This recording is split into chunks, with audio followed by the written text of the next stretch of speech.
Hello everyone, कैसे हैं आप सब। Welcome back again to management mantra by doctor Barkha Gupta. तो एज यू नो दैट कि हम 500 क्वेश्चन प्रैक्टिस सीरीज कर रहे हैं मैनेजमेंट के क्वेश्चन से रिलेटेड।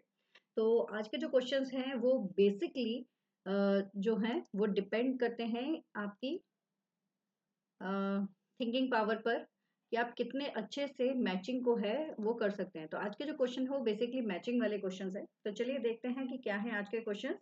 और जैसा आप जानते हो कि ये पार्ट 11 है, तो प्रीवियस पार्ट अगर किसी ने मिस किए हैं तो एक प्लेलिस्ट ऑलरेडी बनी हुई है, उसको देख लीजिए। बहुत इंपॉर्टेंट है आप सभी के लिए। So all the best. तो क्वेश्चन नंबर 146, यहाँ पर आप लोगों को स्ट्रक्चर्स दिए गए हैं और यहाँ स्ट्रक्चर्स के डिटेल दिया गया है। Simple structure, functional structure, team structures, learning organisation structure. So which structure match with another.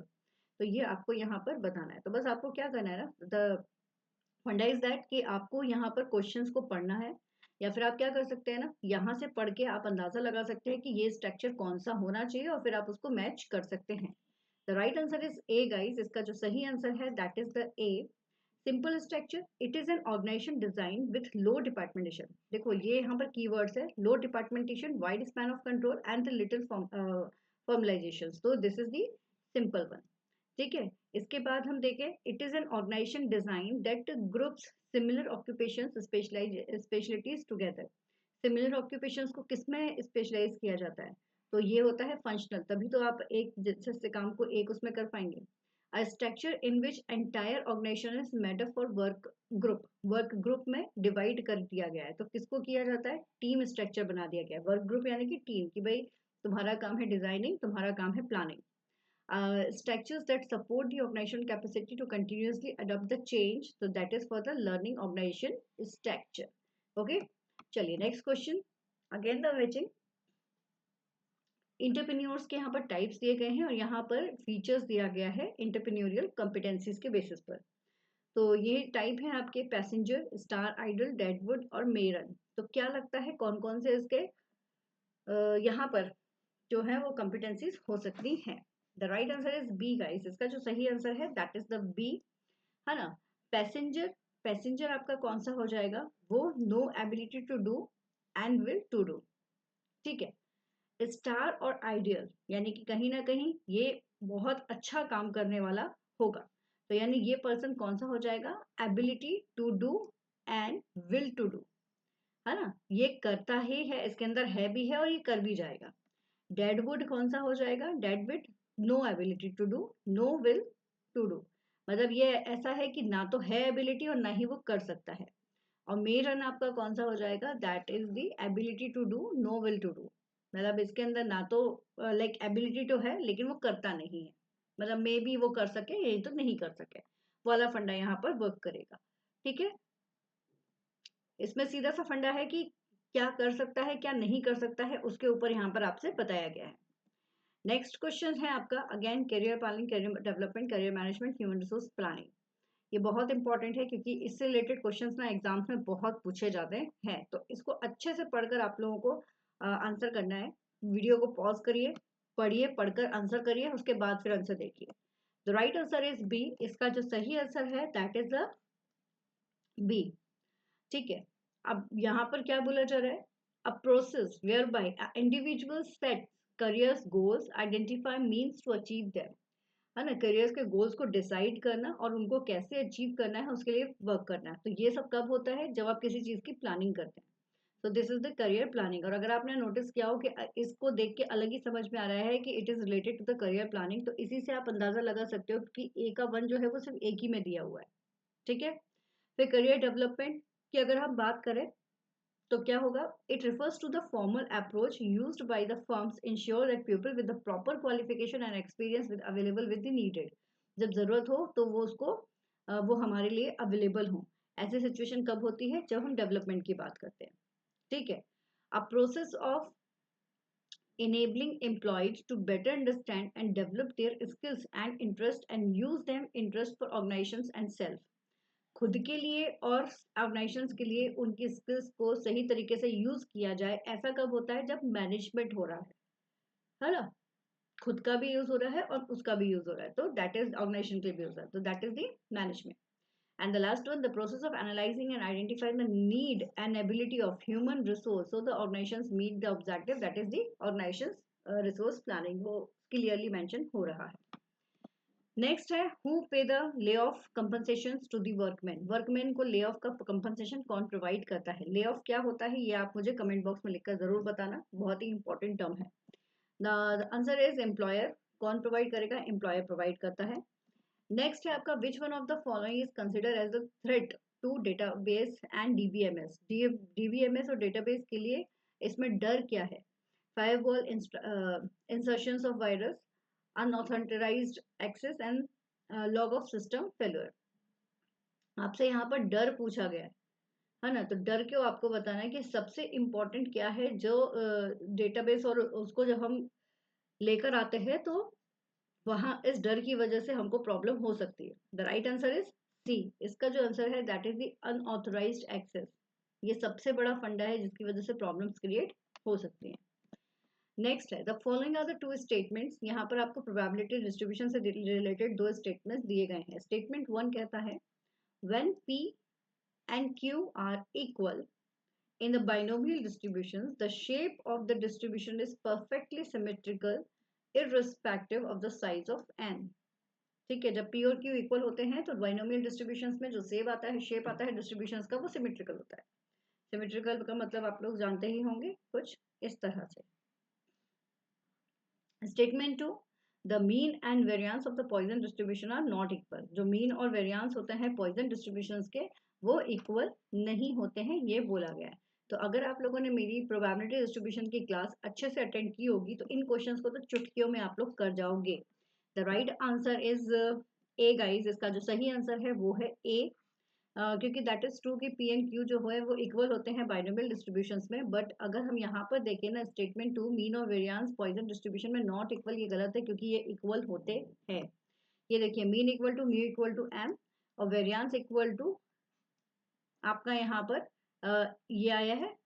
ठीक है, या क्या वेरियांस इक्वल टू एम. ठीक है, ये एम क्यों है? क्योंकि सिग्मा जो है वो equal to this one. Sigma आपका स्टैंडर्ड डिविएशन. तो this is both are the, तो इसलिए हम कह सकते हैं कि mu and variance both are the same. इसलिए वो जो स्टेटमेंट है वो गलत होगा. Next question 152. Which one of the following statement relating to test of hypothesis are correct. आपको हाइपोथेसिस से रिलेटेड यहाँ पर पूछे गए हैं 4 स्टेटमेंट, इसमें से कौन सा सही है ये बताना है. स्टेटमेंट 1 कहता है type 1 error occurs when true null hypothesis get rejected by the test. हम हमेशा से कहते हैं सही को गलत कर दिया टाइप 1 एरर, गलत को सही कर दिया टाइप 2 एरर. तो देखो क्या ये यही कह रहा है. Type 1 error occurs when the null hypothesis true null hypothesis get rejected. True थी लेकिन गलत कर दिया, सही को गलत कर दिया, टाइप 1 एरर, स्टेटमेंट सही. Beta value denote the power of the test. क्या beta value power of the test को डिनोट करती है? या फिर to test the significance of the goodness of fit of the distributions F test supplies. ये तो automatically समझ में आ ही चुका होगा कि काई स्क्वायर होता है. मैं आप लोगों को वो चीजें बता रही हूँ जो बहुत कॉमनली आप लोगों ने यूज की हुई है. जब नल हाइपोथेसिस है उस केस में two tail test is applied. अगर ये कंडीशन है तो क्या टू टेल टेस्ट अप्लाइड होगी for testing of hypothesis?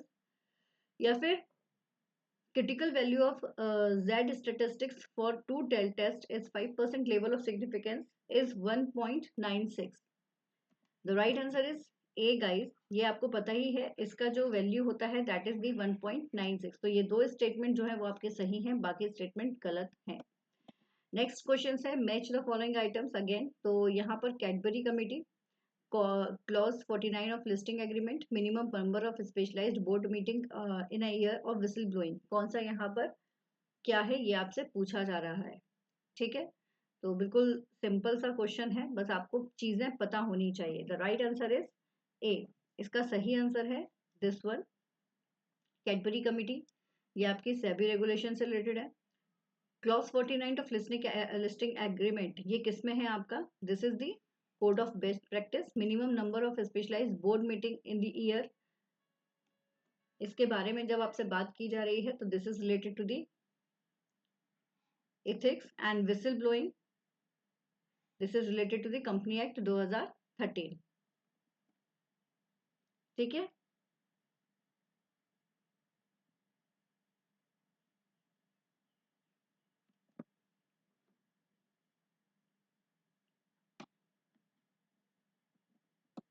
Next again दो स्टेटमेंट्स आपके सामने हैं। पहला स्टेटमेंट कह रहा है fringe benefit means anything that includes employees families that has high socials and the peer recognitions.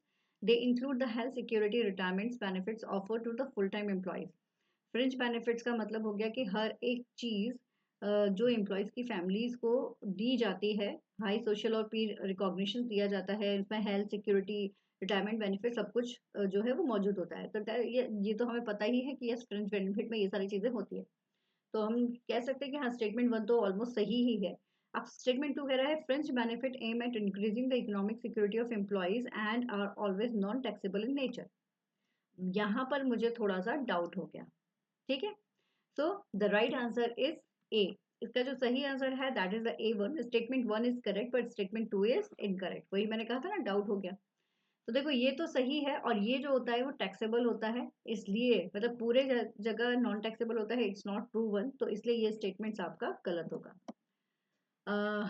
Again the next question, यहाँ पर सोर्स ऑफ रेजिस्टेंस आपको दिए गए हैं और यहाँ पर आपको कोपिंग मैकेनिज्म दिया गया है। सोर्स कहता है perceived peripherality of the change, fear of loss of powers, fear of obsolescence and fear of impositions। तो ये जो डर है वो किन किन चीजों को यहाँ पर इनको हम कैसे हटा सकते हैं। हर किसी इंसान के अंदर जब वो ऑर्गेनाइजेशंस में जाता है कुछ चेंजेस होते हैं तो कुछ डर उसके पास रहता है। तो कैसे उस डर को आप हटा सकते हो वो आपसे पूछा गया है। थोड़ा सा समझोगे आंसर अपने आप निकल कर सामने आ जाएगा। ठीक है, the right answer is C. इसका जो सही आंसर है दैट इज द सी। अब देखो, perceive the peripherality of the change, जब इस तरह की चीजें हमारे सामने आ रही हैं तो चेंज को समझना जरूरी है, चेंज के साथ पार्टिसिपेट करना जरूरी है, पार्टिसिपेशन इन डायग्नोसिस, समझो उसको।